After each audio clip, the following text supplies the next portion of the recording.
Please be seated. Good afternoon.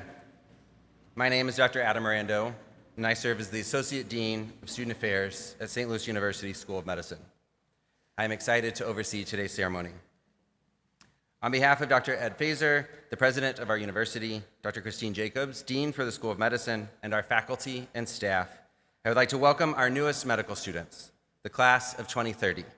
Students, please rise to be acknowledged.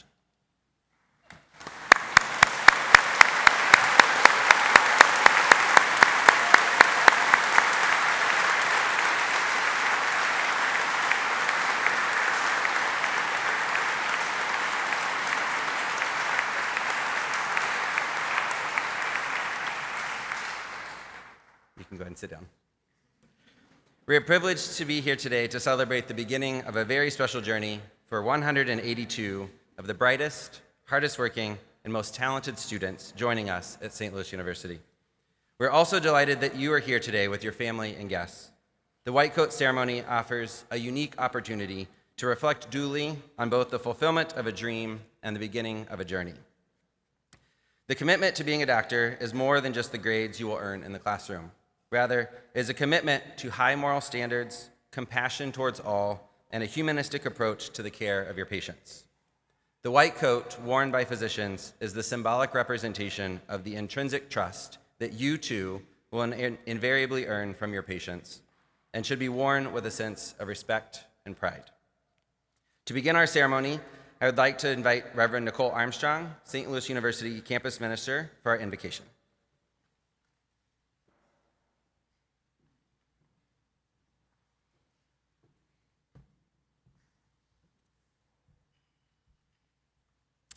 Good afternoon.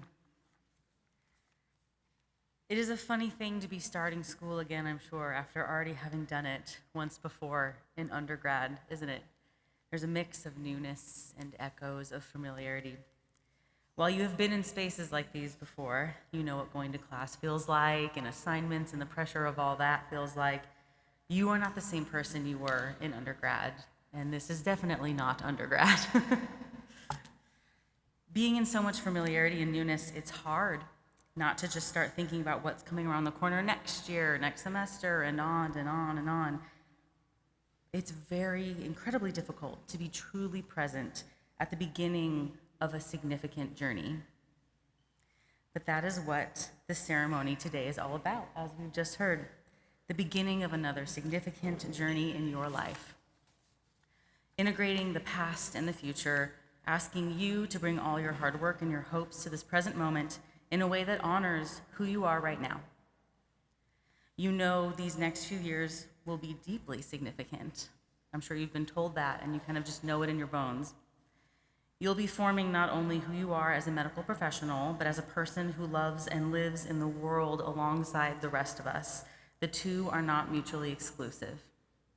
In fact, the mission of St. Louis University hinges on that: to pursue truth for the greater glory of God and for the service of humanity. To pursue truth and serve humanity, that's beautiful. The Jesuit institution that you are now a part of is asking you to faithfully interrogate and integrate what truth and service looks like for you personally as well as professionally. What a wonderful way to orient yourself for the beginning of your med school journey towards truth and service in all aspects of life. So as we sit here in this space together, as you ready yourself to put on the white coat, take a deep breath, be as present as you can. Notice how you feel and who's around you. Take a moment to reflect and ask, what truths do I want to pursue about myself, about medicine, and about the world? And how might I use those truths and the gifts that I am nurturing to serve my community around me? Let us be in an attitude of prayer. Creator God, we find ourselves at the precipice of a new journey. Help us to be present right here, right now, to sit in the joy and anticipation of what is to come over the next 4 years. Help us to stay present when things get overwhelming, to not borrow from tomorrow's expectations. Always orient us towards your presence, toward the biggest truths we know, that you created us out of love, and that loving the people we meet through our words and our actions is the best way to share that love in return. Those gathered here have chosen to love and serve through the gift of medicine. May you guide their hearts, minds, and hands as they pursue this courageous calling. Remind us to trust ourselves, to trust the truths we pursue, and to trust in the perseverance of your love for us. Amen. Welcome.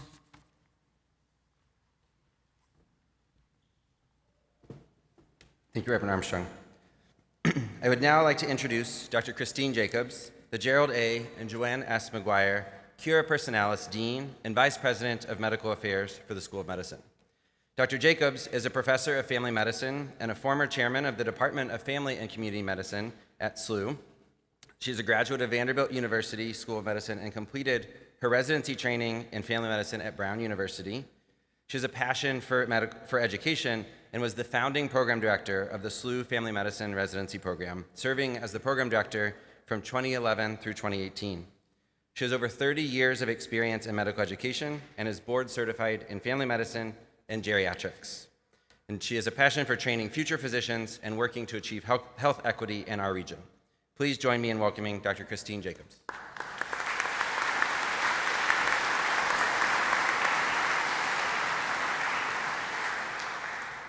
Good afternoon, students, faculty, friends, family.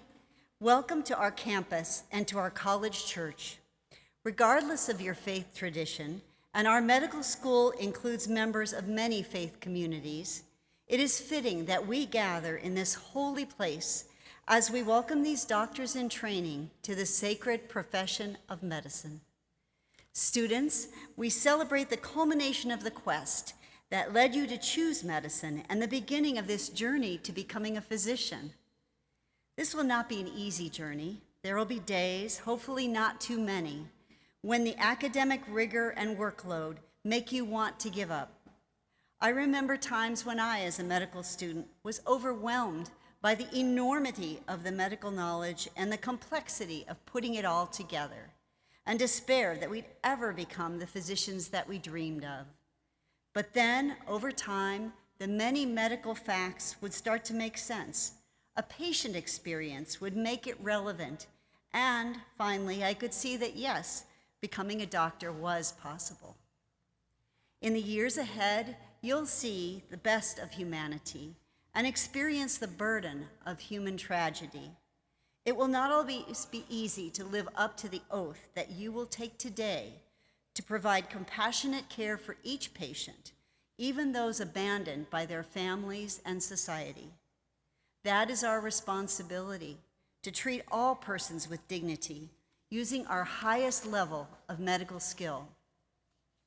But there will be many more days when the excitement of learning the art and science of medicine, the joy of caring for your patients, the privilege of belonging to a team of remarkably talented and committed physicians, nurses, and other healthcare givers will affirm that you have chosen the right calling. We could not be happier that you are joining our SLU School of Medicine community. We promise to treat you with respect, to share with you our culture of scholarship and inquiry, and to immerse you in the joy and work of medicine. Families and loved ones, we pledge to care for these students, to educate them, and to help them grow as people and professionals as they become physicians. Medical students, the SLU faculty who are cloaking you today, and so many more have awaited you. They will be your teachers and mentors. Your fellow medical students, particularly the rising second-year class who are so happy to no longer be the most junior class, will lead you forward. Most importantly, your future patients, the St. Louis community members, await you. They will teach you and trust you, and know that you will live up to their expectations. On behalf of our School of Medicine faculty, residents, fellows, and students, welcome to our profession, and congratulations on this momentous day.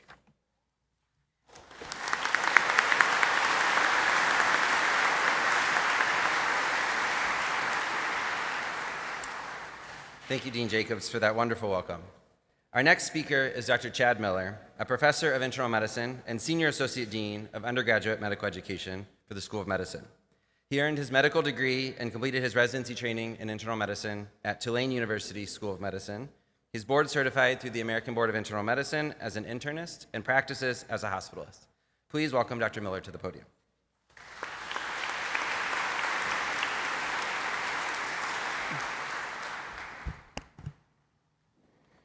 Thank you, Dr. Miranda.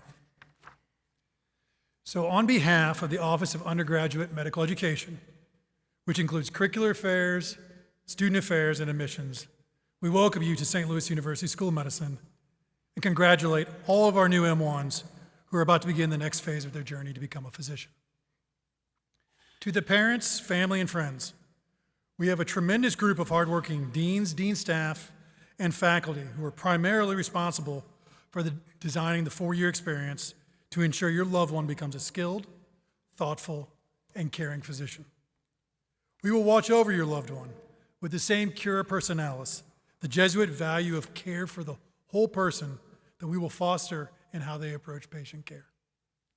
To the class of 2030, I hope you feel different when you put that white coat on today. You will carry the legacy of students and faculty who have come before you. You are now a part of the St. Louis University School of Medicine tradition. Although the path of becoming a physician is hard, as it is meant to be, as it must be, I hope that every time you don your white coat, you feel a sense of appreciation to be a part of this noble profession and to learn it here at St. Louis University School of Medicine.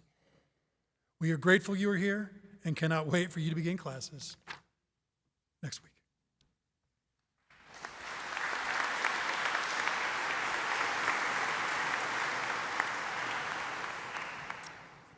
Thank you, Dr. Miller. It is a pleasure for me to introduce the remaining members of the stage party. Dr. Phil Alderson is Dean Emeritus at St. Louis University School of Medicine. He received his Bachelor of Arts and Doctor of Medicine degrees from Washington University in St. Louis, where he also completed a residency in radiology and nuclear medicine at the Mallinckrodt Institute. From 2008 to 2016, Dr. Alderson served as the Dean of our School of Medicine. He's held numerous national leadership positions during his career and continues to be engaged with the school through education and mentorship. We're very happy to have Dr. Alderson here with us.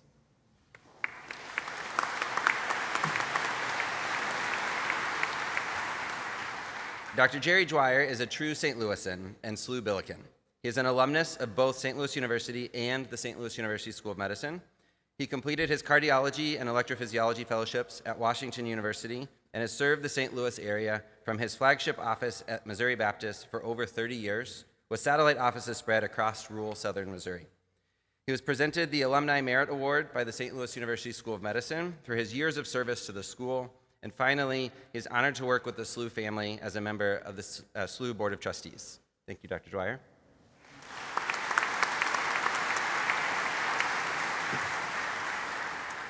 Dr. Marilyn Maxwell is the Assistant Dean of Admissions and professor in both internal medicine and pediatrics. She attended St. Louis University for undergraduate, medical school, and combined residency in internal medicine and pediatrics.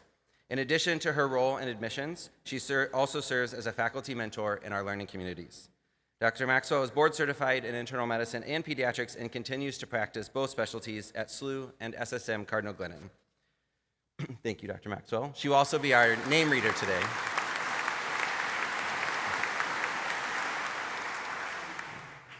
Now it is my pleasure to introduce our keynote speaker. Dr. Sean Gretzky is an associate professor of neurology and vice chair of education for the Department of Neurology at St. Louis University.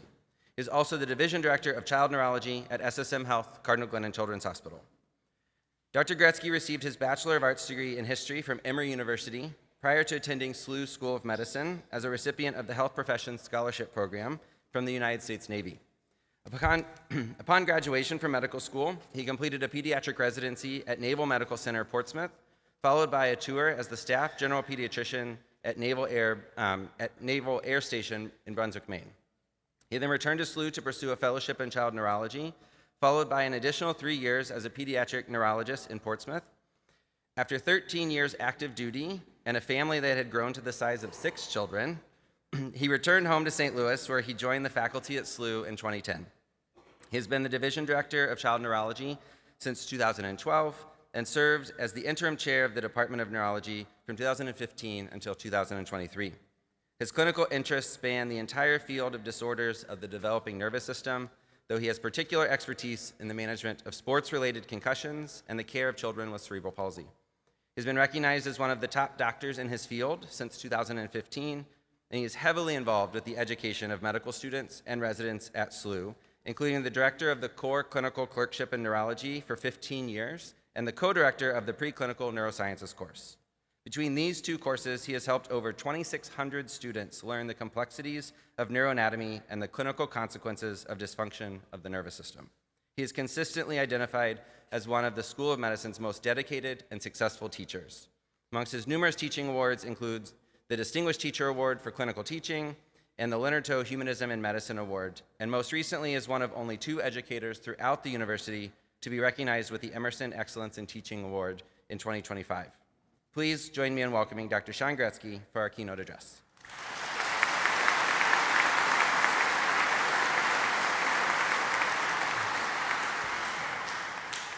Thank you very much. That was really a wonderful introduction. Those of you that know me well, friends and colleagues and students I've worked with, know this is a pretty big deal for me today to be here. So I'm so excited to be here to welcome you to our medical community and to pass along a few words that I've learned over a few years of doing this. So first off, I'd be lying if I said that it felt like just yesterday that I was putting my white coat on for the first time. It's been 33 years. It's been a minute. I have not been able to convince any of my own children to follow in my footsteps, but plenty of their friends have joined our university as medical students. In the past few years, I've had the privilege of several of our really good friends' children joining the community as well. So it's been really nice to see them be added here. I don't remember much about my first week or even my first month here. It was all kind of a blur. And even though it was clear we should be celebrated for our accomplishment in becoming student learners, there was nothing quite as well thought out and developed as today's ceremony. Some sites will mention that the first white coat ceremony happened in 1989 at the Pritzker School of Medicine in Chicago, but any of you know that a self-respecting St. Louisan can't possibly credit that city to the north with creating such an important event. And so really, 1993 at the College of Surgeons and Physicians in Columbia of New York, with the assistance of Dr. Arnold Gold and the Gold Foundation, it was really the first year that this became a recurring and annual event, and that's probably its best recognition as the inventor of this. And I do really think it's quite a coincidence. The first year the white coat ceremony was held there was my first year entering into medical school, and it was actually a specialist in my field that was responsible as being the brainchild for this ceremony. So it's pretty remarkable, I think. Dr. Gold at that time was of the belief that the current trend in medicine was de-emphasizing the humanistic or compassionate elements of medicine, and really the treatments and technologic advances seemed to be at the center of what everybody was interested in. So he started this foundation in 1988 with the help of his wife, Sandra, several other physicians at Columbia, and several philanthropists in the area. And as part of the Gold Foundation, they've been important in several elements that really try to emphasize this humanistic quality of medicine. In addition to the white coat ceremony that we're celebrating today, his foundation is also responsible for awarding that Leonard Toe Humanism in Medicine Award, which I was fortunate enough to be nominated for, but also the creation of the Gold Humanism Honor Society. And those of you finishing your third year, going into your fourth year, know what a big deal it is to be nominated for that society. It now has over 50,000 members from 180 different institutions. So it's really one of the hallmarks of what we are proud about our students receiving as we move forward. So humanism is at the center of all of these elements sponsored by the Gold Foundation, and they define humanism in healthcare as clinically excellent healthcare that is kind, safe, and trustworthy. And that sounds like a really simplistic definition, but it really takes a dramatic amount of dedicated time, effort, and practice to really achieve that goal. And it's pretty easy to get lost along the way with all the busyness of our learning and our training, but please keep that in mind. And if you'll let me interject real quickly, I don't think there's been a more important time for humanism than in the current climate we live in our country today. We're becoming more divided by the day, and the gap between the haves and the have-nots has continued to widen. I'm not sure exactly what the many solutions it will take to make this better, but I consider one of my most important current contributions to society to providing humanistic care to all of my patients and their families, regardless of race, religious beliefs, gender identity, or political leanings. I think they really deserve our best. I do remember, although I don't remember the first week or month, I remember the first few times I put this coat on. Well, it wasn't this coat, it was a shorter coat at the time. There weren't nearly as many live or simulated patient experiences in your first or second year as you guys are fortunate enough to get. So it was really right around the beginning of my third year that I put it on. And when I would look in the mirror, boy, it felt like it was a stranger looking back at me. I wasn't really sure who that person was meant to be. And then I remember that transitioning quickly to the excitement of wearing the coat and getting to prove to everybody how interested I was in learning about medicine and becoming a doctor. And then that was replaced quite quickly with the panic of, oh no, people are going to expect me to know things and be able to help them. And I think you'll be in that situation a few times in the course of your career. So realize that happens to all of us. And so then gradually I felt like my medical knowledge and abilities really grew, and I was rewarded with that growth by now getting a longer coat. And at my height, there is really a lot of fabric that goes with that long coat. But I really felt like it was a new world. I felt comfortable, and then all of a sudden I was now in charge, and I was the most senior person in our old Civil War era Navy hospital as a second-year resident. It was so old, there was a dungeon in the basement where they used to keep prisoners. That's a true story.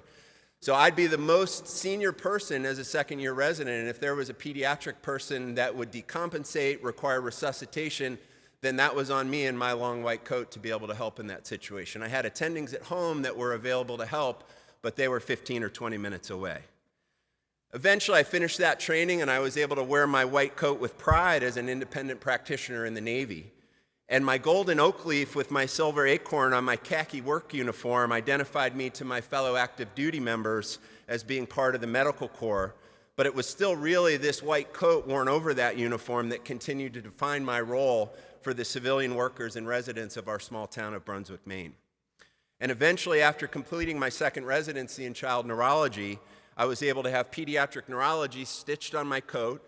I was able to have the patch signifying I was part of the neurology department at St. Louis University added, and really signifying I was growing in my career as a relative expert in my field. And then gradually, over my time as a child neurologist, I've probably started to wear this white coat a little bit less each year. And that's not due to coat fatigue or due to cleaning bills. It's really because my young patients really struggled to separate my good intentions with wearing the coat from a scary incident they had at the clinic or the lab or the hospital. And what they really needed was a father figure who was going to laugh with them, make them forget they were being examined, make silly noises during the exam, doing whatever we can to get a neurologic exam out of a 2 or a 3-year-old. You'll learn how challenging that is when you work with me. I still have several moments each month where I put this coat on. Today's one of those examples. And even after all of these years, on those days, something feels different, seems more significant, and even the nurses that have known me for many years mention, Goretzky must be doing something important today. He's got his white coat on, like I'm not doing anything important on most of the other days. Well, thanks for letting me share a little bit about my journey. I want to add with a few other points I've learned about my coat over the years. Number one, the coat's very thin, but it's one of the heaviest coats I've ever worn. This isn't because my pockets are still full of handbooks and equipment like when I was in my younger training years, but it's really layered and covered in the expectations and hopes of both my patients and families that I'll know how to diagnose and treat them correctly while embracing them at their neediest and most vulnerable times of their lives. Number two, the coat can absolutely make you look like a doctor, but it takes much more to grow into that humanistic provider that we want you to become. And in today's world, we really do need to embrace AI. It is here to stay. And it is amazing how patients will be diagnosing themselves, often correctly, with the hope of AI. But that AI will never be able to replace you in your human form, in your coat, as you tell them life is going to be okay with your child that just started having seizures. Life will go on as normal. or your child that is recovering from a traumatic brain injury is making progress every day, and we expect that they'll continue to do that. Or sometimes on some of the hardest days, I'm sorry your child has been diagnosed with this really progressive neurologic condition that's going to probably take the child away that you know, but you'll be there to hold their hands along the way and make sure they have every bit of quality of life that you can provide for their last remaining months or years. Number 3, the code is not a coat of armor. It leaves you very vulnerable. It leaves you doubting yourself, and it leaves you hanging out there where others can take out frustrations on you.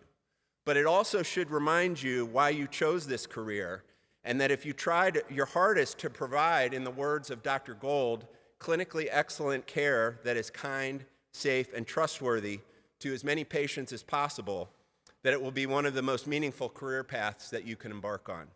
And even 33 years after starting down this road, I couldn't imagine doing anything more rewarding with my life.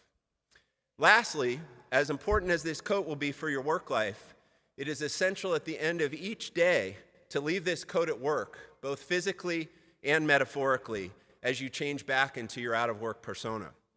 Your friends and family may very much want to hear some of the most exciting things you've done during that day and will be there to nurture and support you, but they will need you to play a different role for them. And sometimes that's a loving, caring, or supportive spouse. Sometimes it's a caring and dedicated and sometimes demanding parent, or whatever it is that they need you, whatever role they need you to play for them. You simply cannot be the best version of yourself while you're wearing the coat if you don't continue to develop as a person in your street clothes. So thanks for listening, and once again, congratulations. You've certainly earned a gold star by making it to this point, and you've chosen a wonderful career. Now go on and work on becoming the humanistic provider that your coat deserves and our community needs you to be. Thank you very much.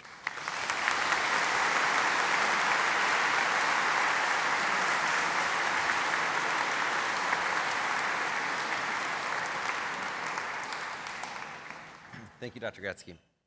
And now the presentation of the white coats. A little about the logistics.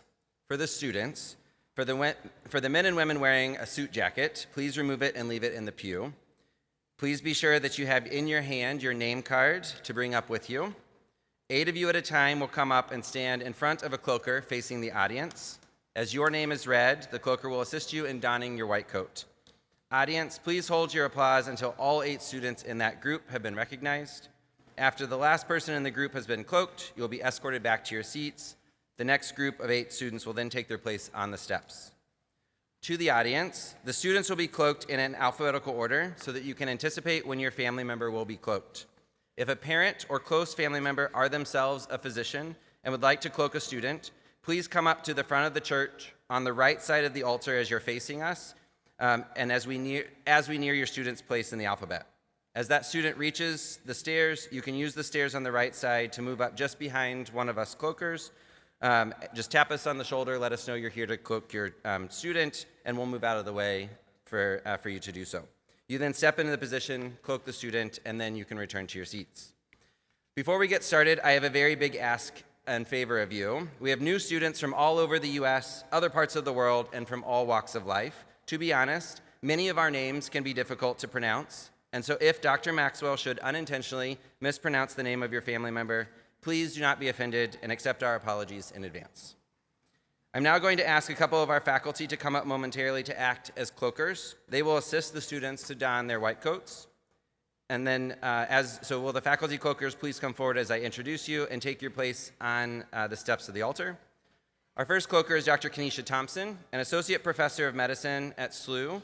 She currently serves as Assistant Dean of Student Affairs and OIMM for Career Advising. Previously, she served as Associate Program Director for the Internal Medicine Residency Training Program and Co-Director of the Internal Medicine Core Clerkship. She attended the University of Kansas School of Medicine and completed her internal medicine residency training here at St. Louis University. She is board certified in internal medicine and practices general internal medicine at SSM Health, St. Louis University. Father Dr. James Duffy, a Jesuit priest from the USA East Province, is the Associate Dean of the Clinical Curriculum and an Assistant Professor in Internal Medicine. He attended Georgetown University for medical school and residency in internal medicine. As a former undersea medical officer in the U.S. Navy, he also serves as a faculty mentor in the Military Medicine Interest Group. Father Dr. Duffy is board certified in internal medicine and practices medicine at Casa de Salud, a local clinic for the underserved in St. Louis. I would now like to invite Dr. Maxwell to the podium, and for Dean Jacobs, Dr. Miller, Dr. Alderson, Dr. Dwyer, and Dr. Gretzky to join me and the faculty cloakers on stage.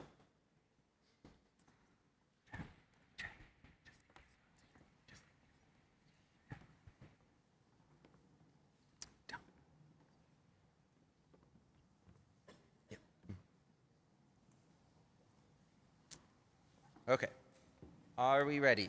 May we have the first 8 students, please?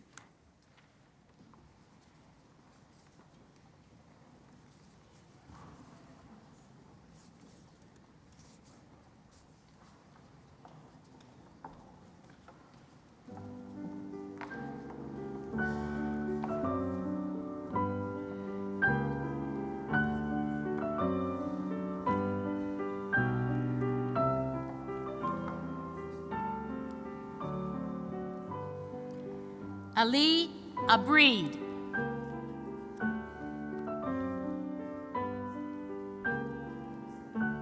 Ahmed Abdu Hamid.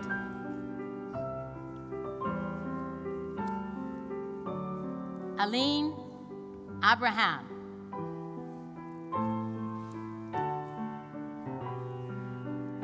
Shruti Aduveli.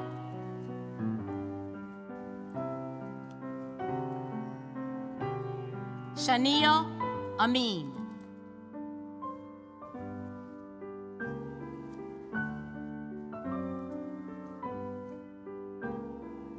Shinithu Utoda.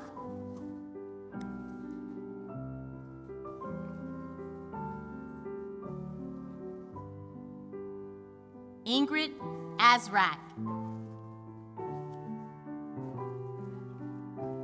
William Azrak.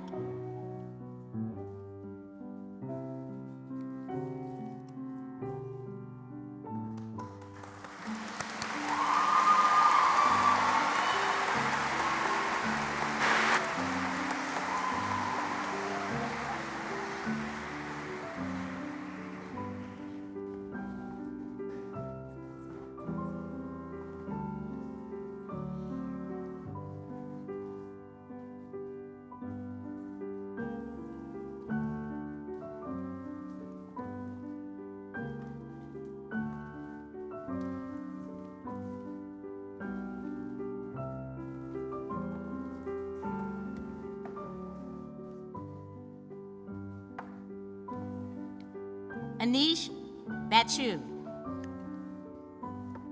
Smithry Biram.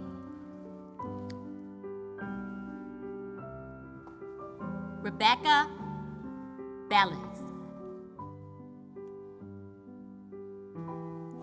Arisha Bardaj.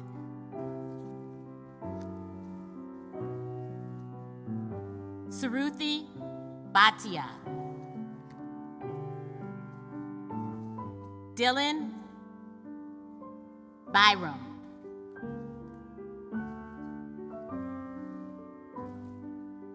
Shanmukh Bogarapu.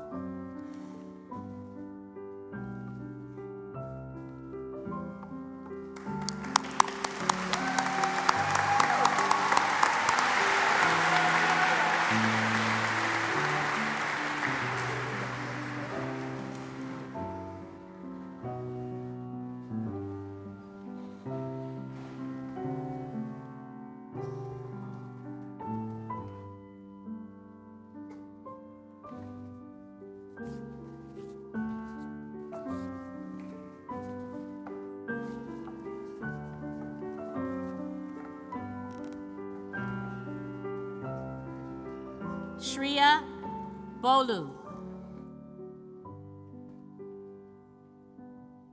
David Joe.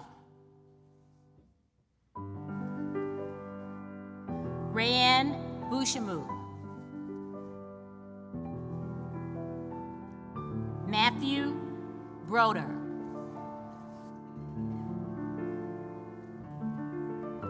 Rhea Boren.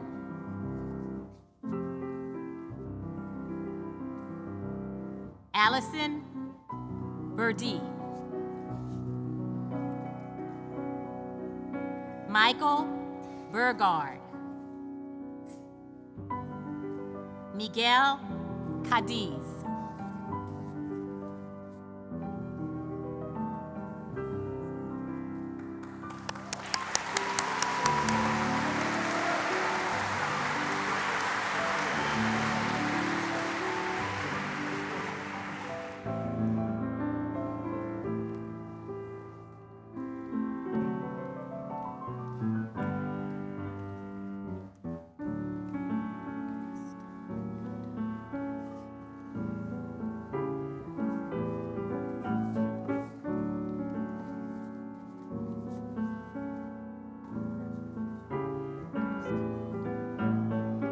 Claire Castaneda Galen.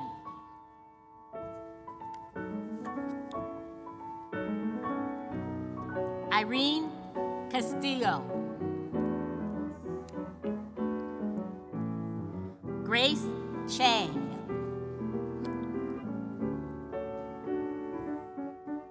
Shripada Chevali.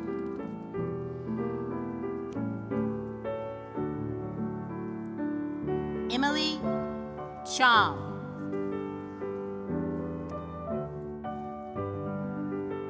Wes Christensen.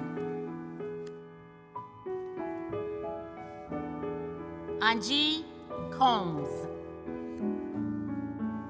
Joseph Collin.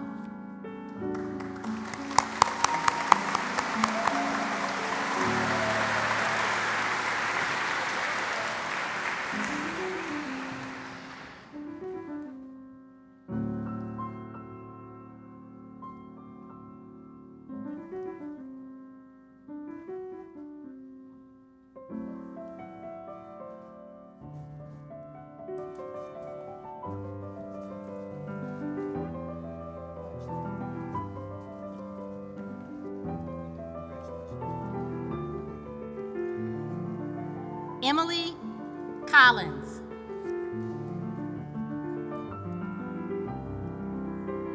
Liam Collins. Ella Crumpton. Joseph Dodgeny.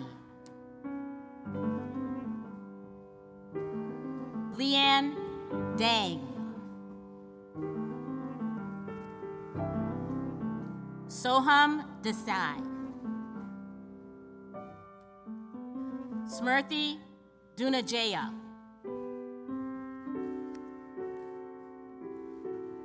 Dia Dewakaran.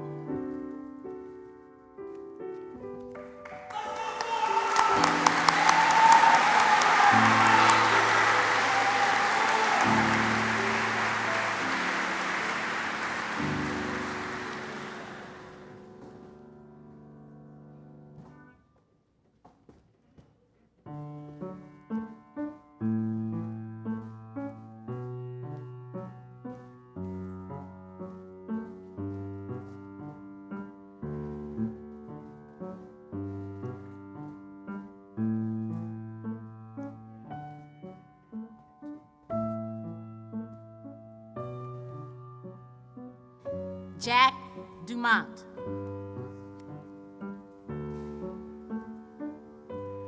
Emily Everett.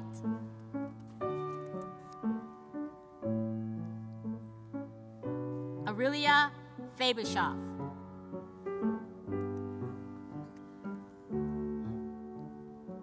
Ishila Flores Delgado.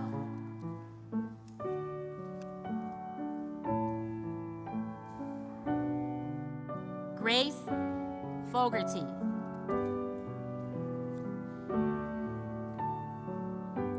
Lydia Foster. Evan Frank.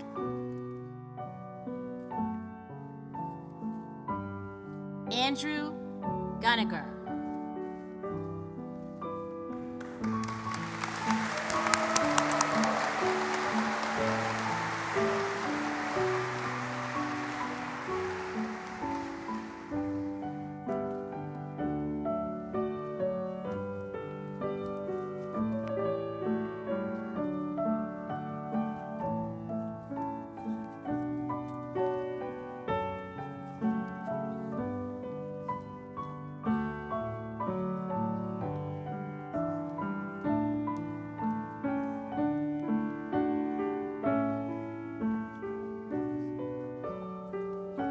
Sean Garland,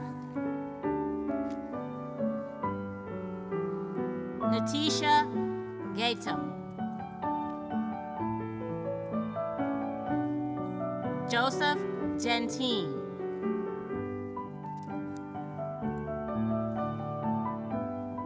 Joshua Gill,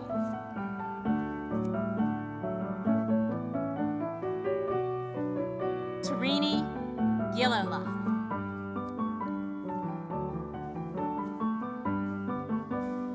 Maya Goldwasier,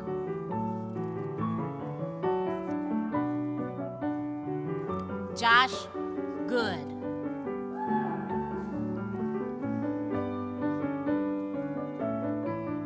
Reagan Graham,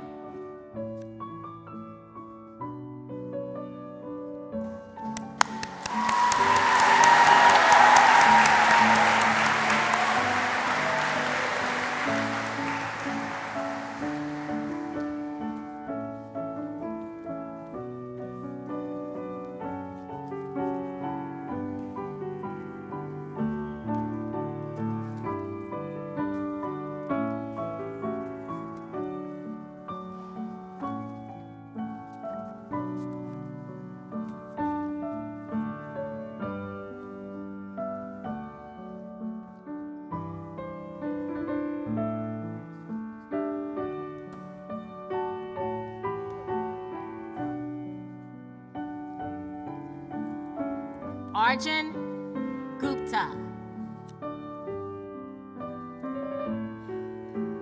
Connor Gusky,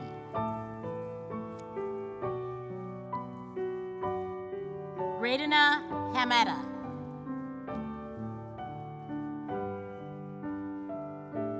Benjamin Harmon, Arib Hassan,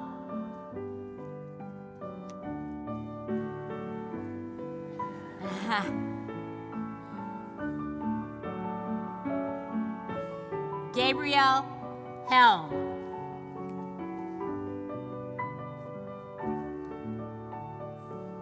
Lucas Henson, David Grassman,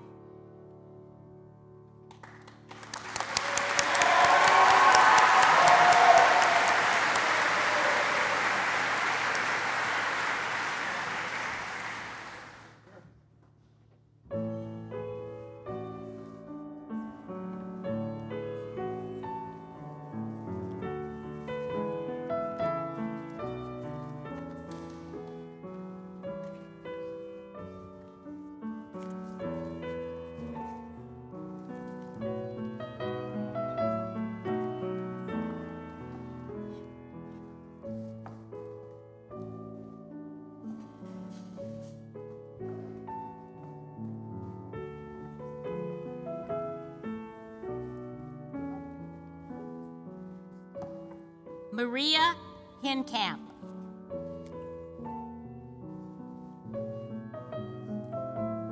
Avery Holba,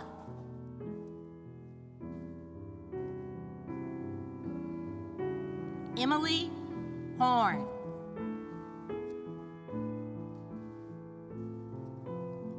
Amanda Howerton,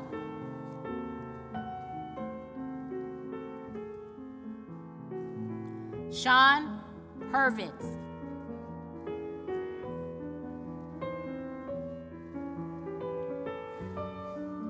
Caleb Hutchison, Anjali Iyer, Isha Jane,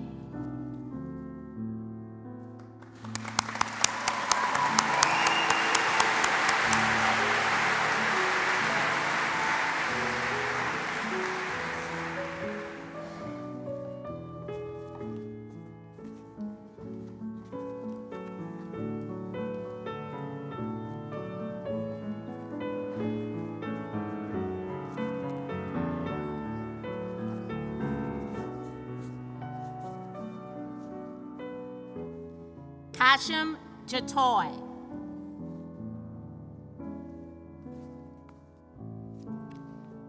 Michelle Jang.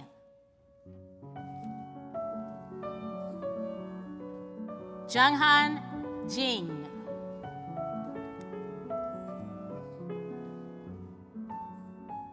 Devin Johnson. Kyle Johnston.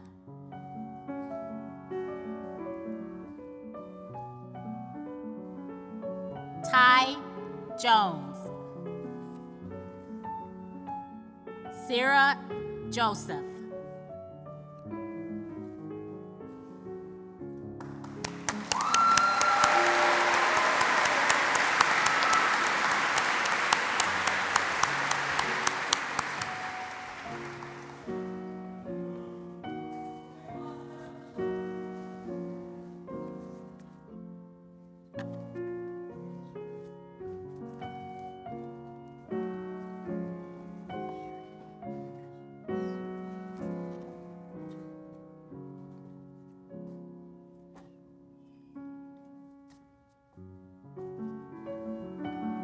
John Josiah.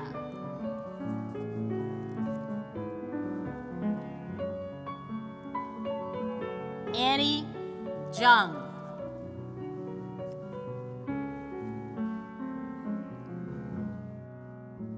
Shreya Kara.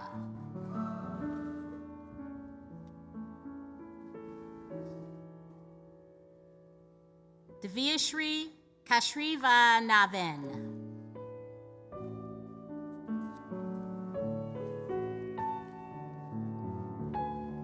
Joel Couture.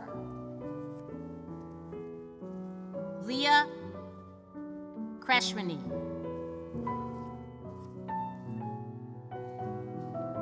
Kim Jejun.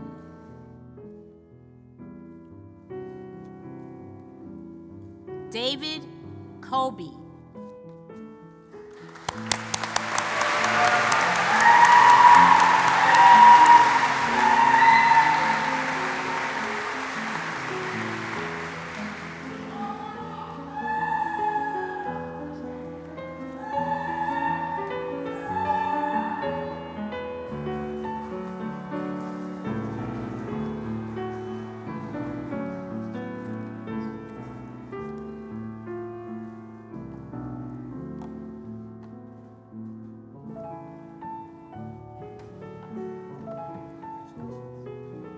Irina Kaminakis.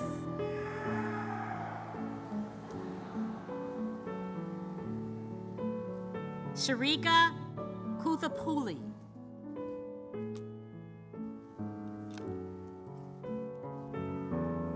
Mohan Kumar.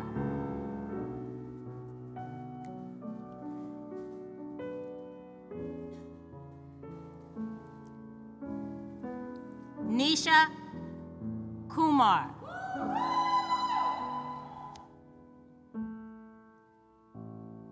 Abhiram Lakamshani.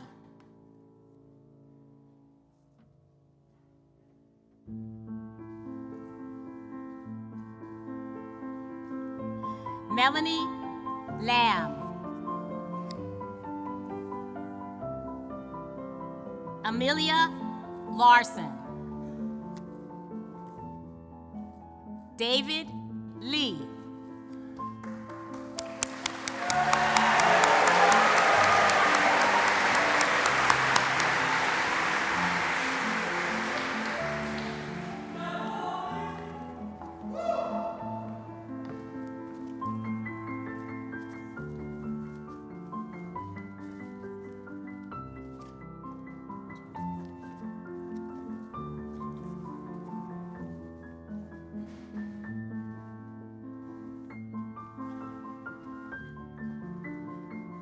Lauren Lee.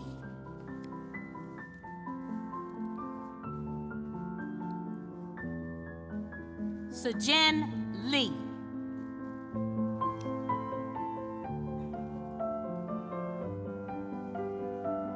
Johanna Levy.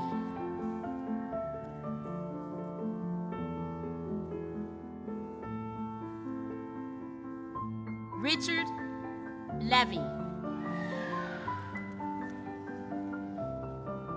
Amy Lee.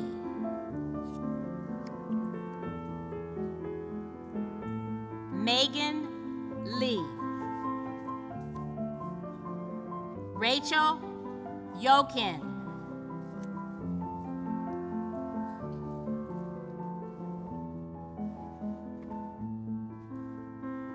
Ching Tien Lee.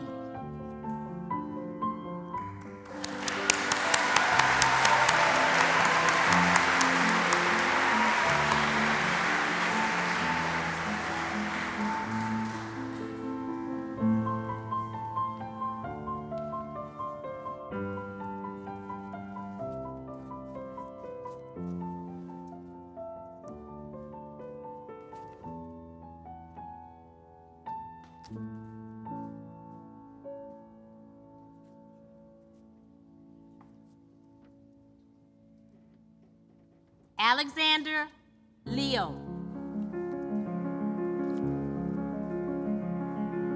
Jack Liu.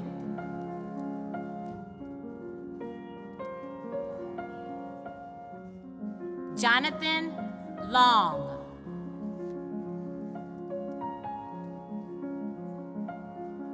Connor Luck. Trevor Melavia.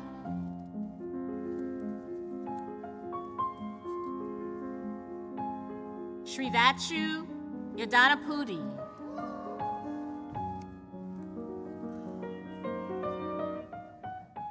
Uleni Yanius.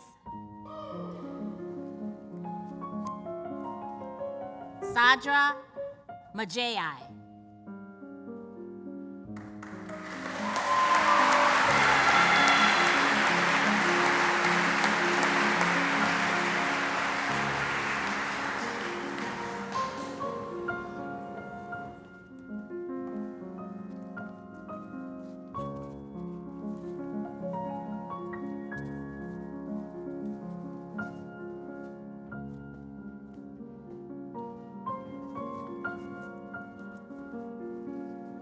Thomas Morosek.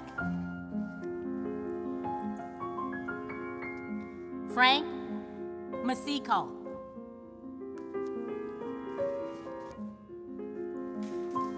Aiden Mating Liak.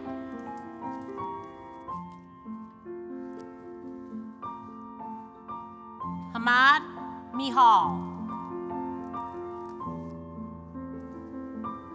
Emily Milianti. Ayush Mishra. Victor Willis Vignegas. Charlotte Wojak.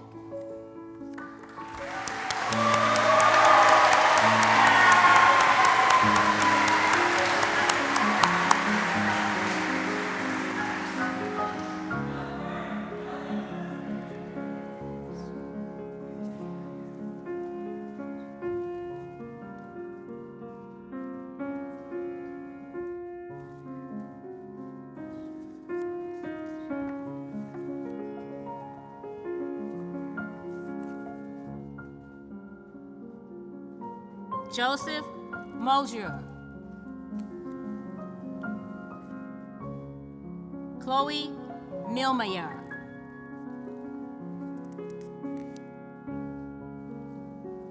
Benjamin Moon.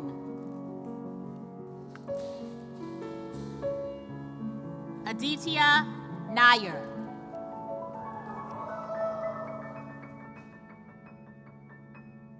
Delisha Nair. Richa Nakrani.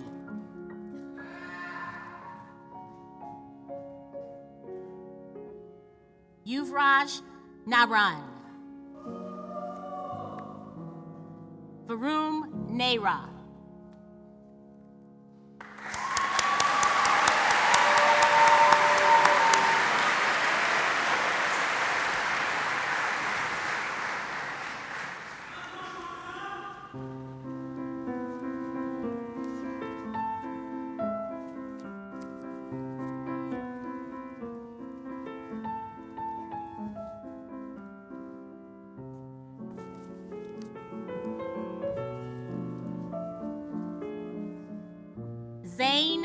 Wen.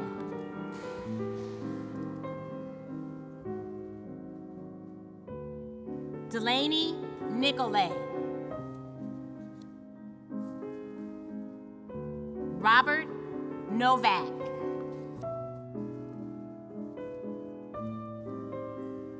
Emma Oswald.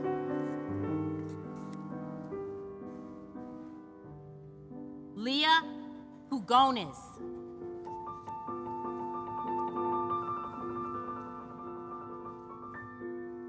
Srinithi Palumathi.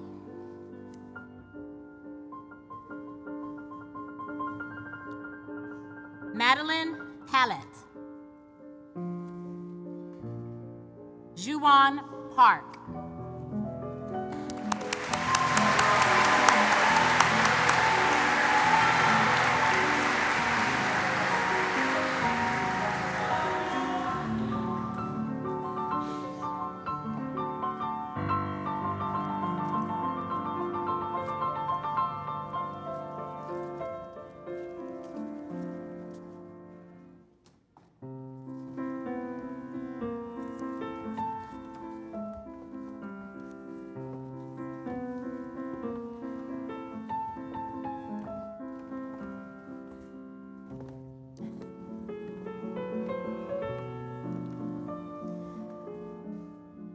Elizabeth Posetas.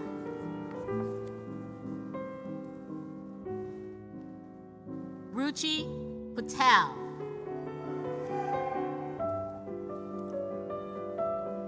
Shrikura Patel.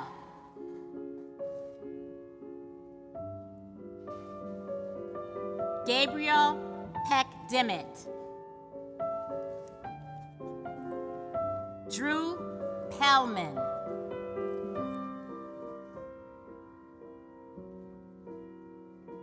Lydia Peterson. Stephanie Peterson. Eric Peening.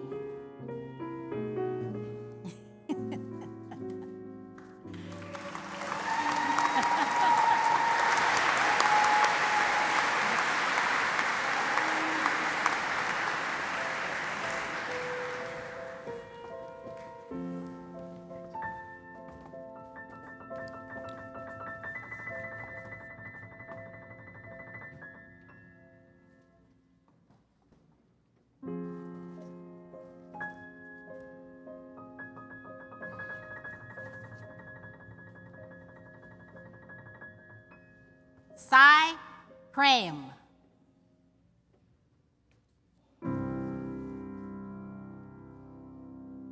Shreya Rajjeesh.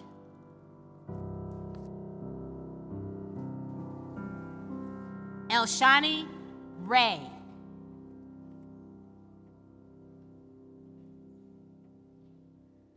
Sanjuna Reddy. Kayvon Rezai. Libby Washburn. Fernando Rodriguez Lopez. Jacob Roth.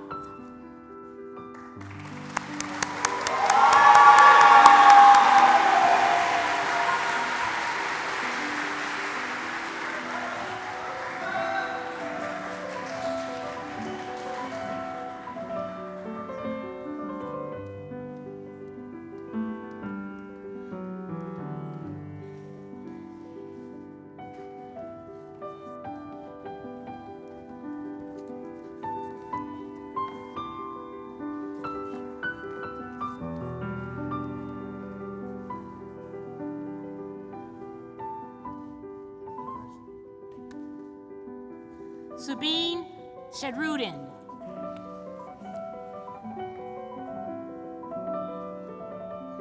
Sireen Shaha.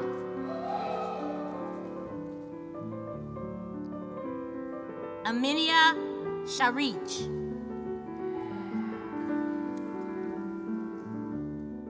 Grace Shallard.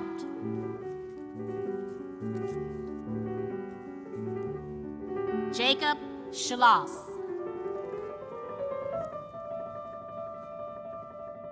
Piper Schulter.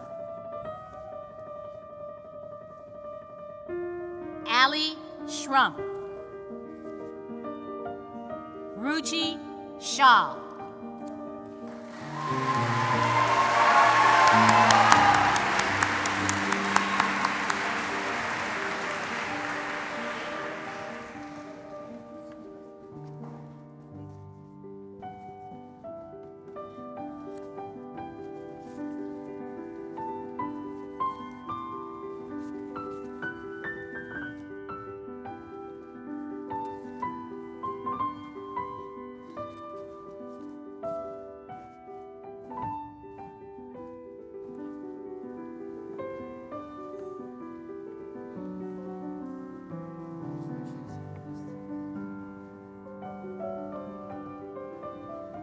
Raghuv Sharma.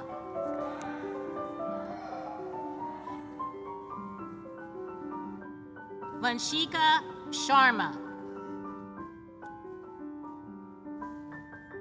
Shashut Shrita.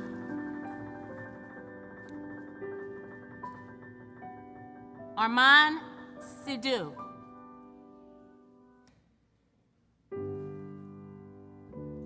Nicholas Sims.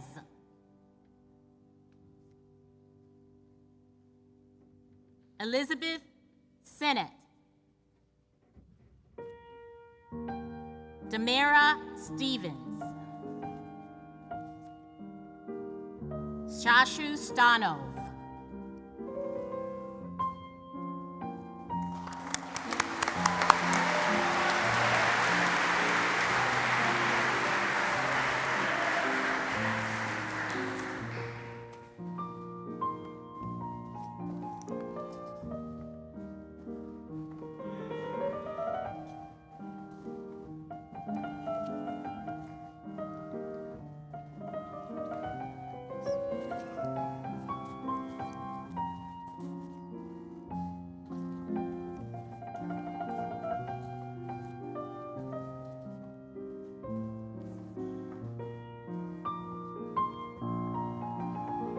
Emma Storbican.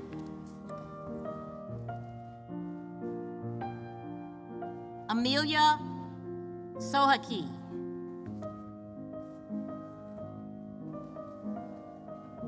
Yash Tarikanda.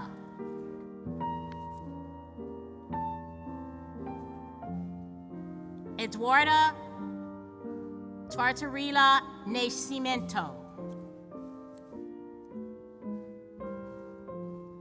Abby Tate. Emma Thomas. Paris Thompson. Anthony Torres.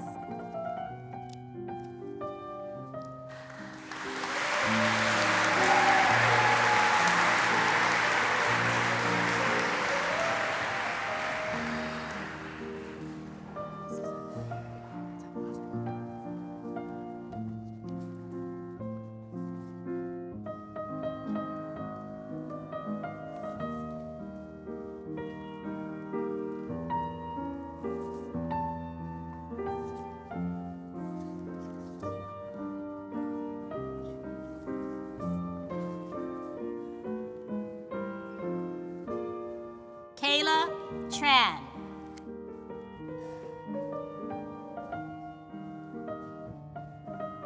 Himaja Vadapuri.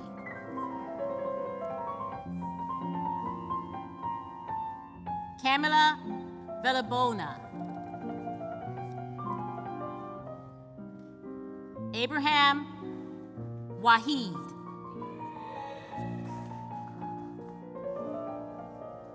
Maya Walker. June Wong.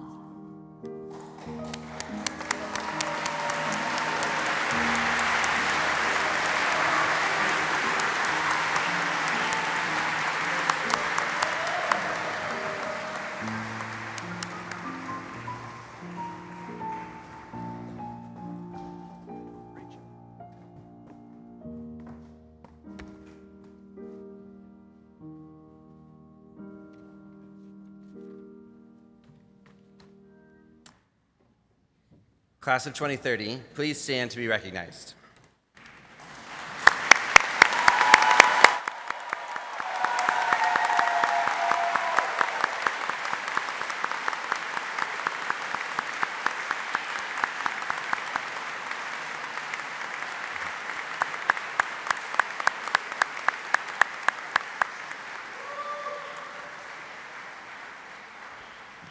Students, before sitting, please turn and recognize your family and guests that have joined you today.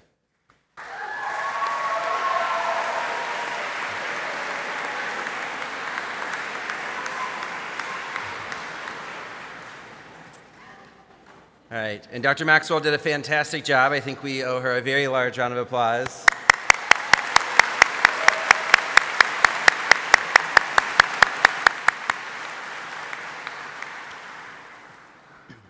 The Gold Humanism Honor Society is comprised of, students, you can go and seat. The Gold Humanism Honor Society is comprised of students who have been recognized for practicing patient-centered medical care by modeling the qualities of integrity, excellence, compassion, altruism, respect, and empathy. The goal of the Gold Humanism Honor Society is to advocate for humanism in medicine. Students at the beginning of their final year of medical school are able to be elected into this honor society. These elected students serve as role models for both current and incoming students. They have been selected by their peers as exemplars of compassionate care. In short, these are the students their classmates would want caring for their own family members. At this time, I would like to publicly recognize the senior students who have been inducted into the Gold Humanism Honor Society. Some of them are out of town on away rotations, but a number of them have been able to join us today. As I call your name, please come to the stage to be recognized, and then remain standing on the steps of the altar facing the audience. You will help lead the students in the recitation of the Hippocratic Oath. Brody Andes, Darshwana Arun Prasath, Gabriella Boone, Evan Bruner, Bela Siri, Grace Durocher, Dalton Ennis, Avery Fredman, Jacob Gibson, Aaron Gronwald, Spencer Hobbs, Stella Hoft, Caroline Hughes, Emily Ann Key, Charbel Corey, Caroline Cray, Akash Nagarapu, Mary Okamadi, Cody Schrock, Kaylee Sowers, Pranav Srikumar, Amber Stefanski, Caitlin Storm, Vivian Tran, Pooja Valuri, and Ankita Vanud.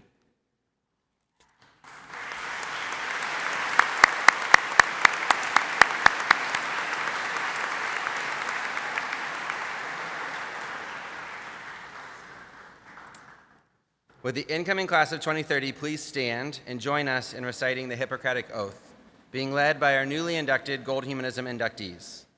This oath can be found on the inside cover of your program. We also invite physicians in the audience to stand with the class to reaffirm their own oath.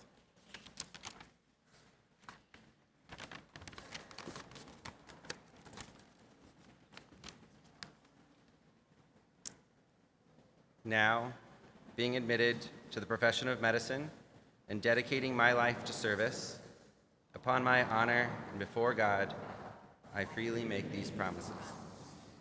I will carry out that regimen which, according to my power and discernment, shall be for the benefit of my patients. I will keep them from harm and wrong. To none will I give a deadly drug, even if solicited, nor offer counsel to such an end. I will maintain the utmost respect for all human life. I will respect and show gratitude to my deserving teachers, and as far as I possibly can, shall teach the science and art of medicine by precept, lecture, and other modes of instruction to those who are worthy. My own life and my professional practice I will keep guiltless and right. Even under threat, I will not use my knowledge contrary to moral law. I will keep silence regarding that which, within or without my practice, I should see or hear in the lives of others which should not be made public, holding such things unsuitable to be spoken. When skill or knowledge greater than mine will benefit my patient, I will seek assistance or advice, nor will I refuse my aid or my counsel to other physicians. I will not permit considerations of race, religion, nationality, party politics, social standing, or financial circumstances to interfere with my attending my patient. I will maintain the honor and noble traditions of the medical profession and forward its highest ideals. As long as I shall keep these promises inviolate, may I continue the practice of my profession and be respected for all time. Should I violate them, may the reverse be my lot. New honorees, you may be seated. Congratulations.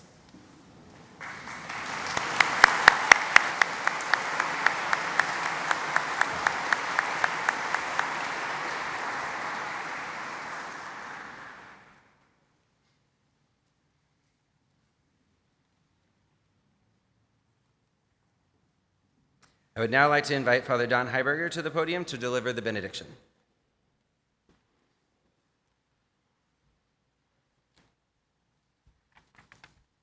I was told to make it short. Loving and gracious God, source of all wisdom and compassion, we gather in gratitude today as these students are welcomed into the noble calling of medicine. As they go forth with their white coats, may they feel the weight not only of the knowledge and responsibility, but of love and service and the Jesuit tradition that calls them to care for the whole person, mind, body, and spirit.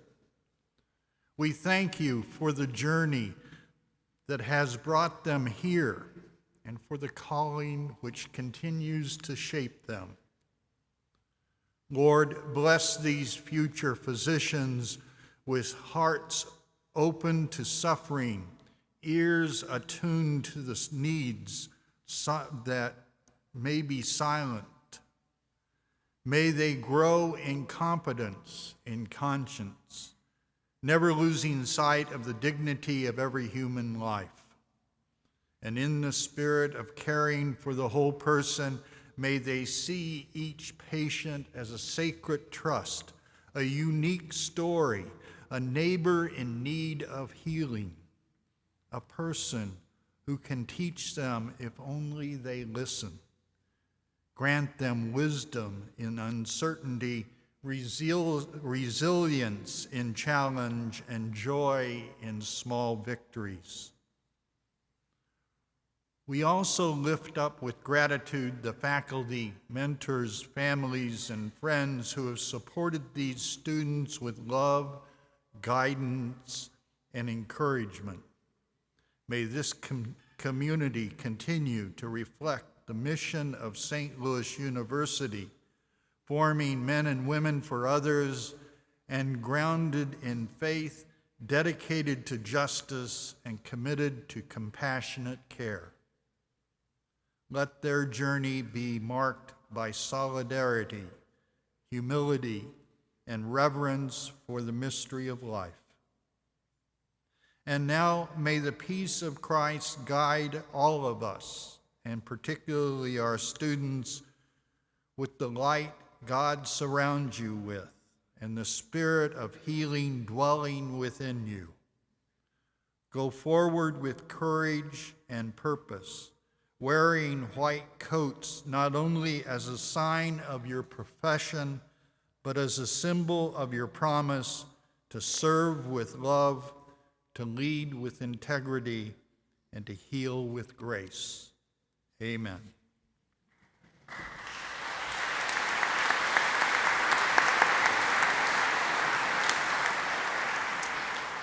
Thank you, Father Heiberger.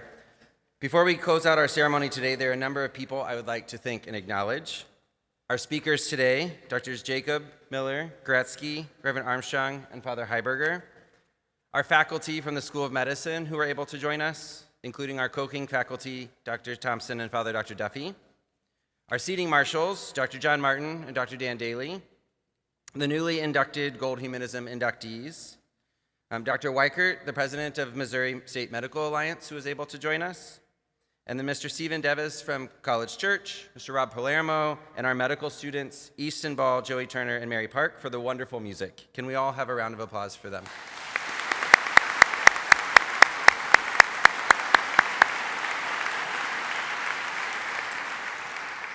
Additionally, there's some behind-the-scenes folks, including Dr. Bill Bowie, who has been instrumental in orchestrating a fantastic orientation week and this ceremony for us all. All of our upper-level students and members of the medical student government who were here since early this morning, especially our orientation team leaders, for all of their diligent work making this week and this ceremony a success. And a very special thanks to Ms. Judy Renner-Slimmett, the program coordinator in the Office of Student Affairs, and Ms. Maxine Ward, admin and admissions, who have and continue to work tirelessly on behalf of our medical students. They are truly the heart and soul of our offices. Next, for the recessional. The stage party will exit first, then Dr. Martin and Dr. Daly will start the faculty in procession, then the Gold Humanism students, and then our first-year students, and finally, our guests. A couple closing reminders. Please be careful exiting the church so as to not impede traffic on Grand Boulevard. The traffic will not stop for you. For anyone who would like to take photos and pictures in the church, you're welcome to, but please do not stand on the steps of the altar or place anything on the altar itself. And new students, classes begin promptly tomorrow morning at 8:30 in the 360 classroom. We look forward to seeing you bright and early. Once again, thank you all.